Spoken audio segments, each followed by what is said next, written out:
FC ช่องสับชแนลทุกท่านนะครับวันนี้วันอาทิตย์ที่26ธันวาคมพากันลงทะเลวางวัน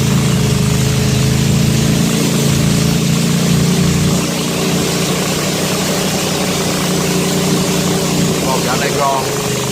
ก็ออกสู่ท้องทะเล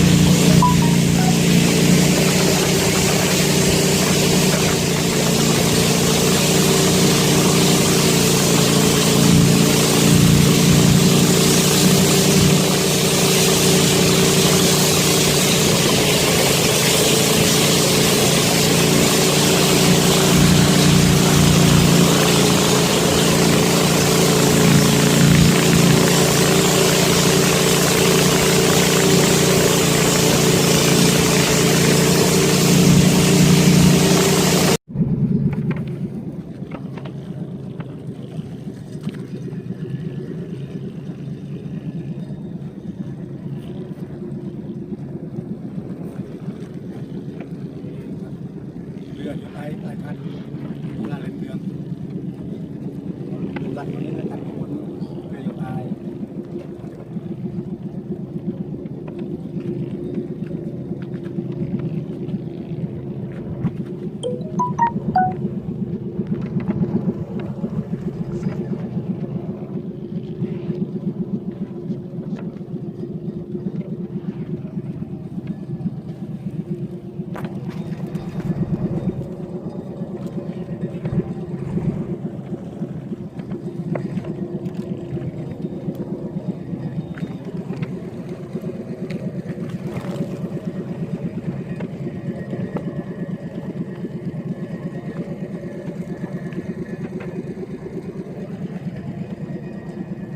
ย้อนแสงแดดไปหน่อยหนึง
โตไปนี่ไม่เรือ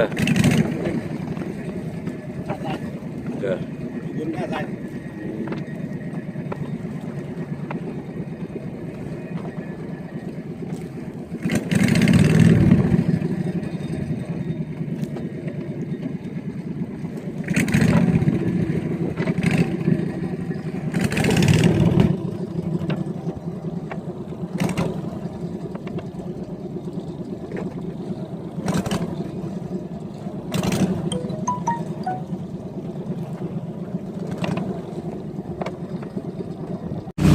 เดินทางกลับนะครับหมดแล้วโตสองฝั่งคลองมีต้นลำพูต้นกงกลางแต่ส่วนใหญ่จะเป็นต้นลำพูมีต้นตาลบ้างกลางใต้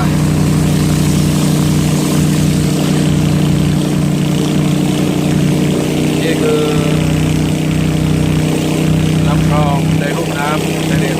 ลาเมื่อก่อนต้นตาลจะเยอะแบบนี้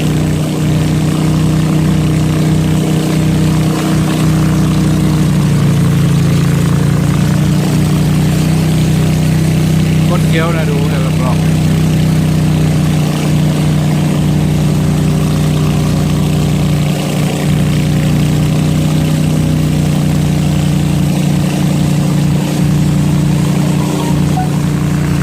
ย้อนแสงหน่อย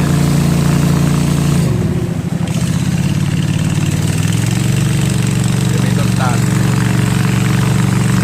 เก่าๆเยอะ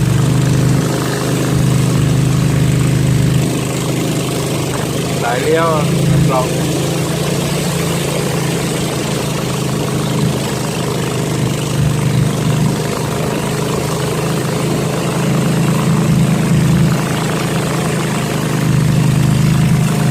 ครับชื่นชอบก็กดไลค์กดแชร์กดติดตามแล้วกดกระดิ่งเพื่อไม่ให้พลาดคลิปต่อไปครับพรุ่งนี้เราลุ้นกันว่าจะได้ปลาหรือไม่ได้จะได้ลงไปฝั่งพวกนี้ครับนี่คือมาดูริม2,000 กรองมีต้นตาลต้นมะพร้าวต้นจากโดยโดยว่า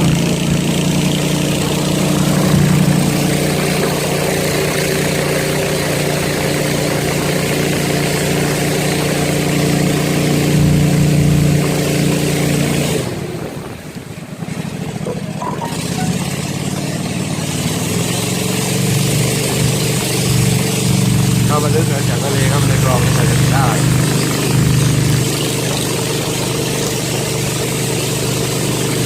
ที่ว่าเขาจะมีมะพร้าวเยอะอันนี้เป็นปลาของมะพร้าวในคลองที่เห็นแล้วก็ลำพูเยอะ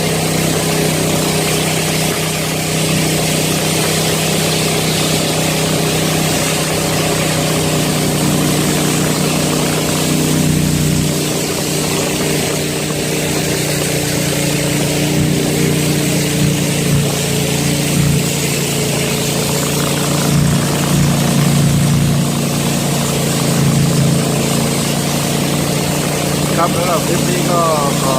จบเพียงแค่นี้ครับเดี๋ยวมาดูลุ้นกันว่าจะได้อะไรกันบ้างวันนี้ไม่ทราบจะได้ลงมาเปล่าได้ลงมาจะถ่ายดูสำหรับวันนี้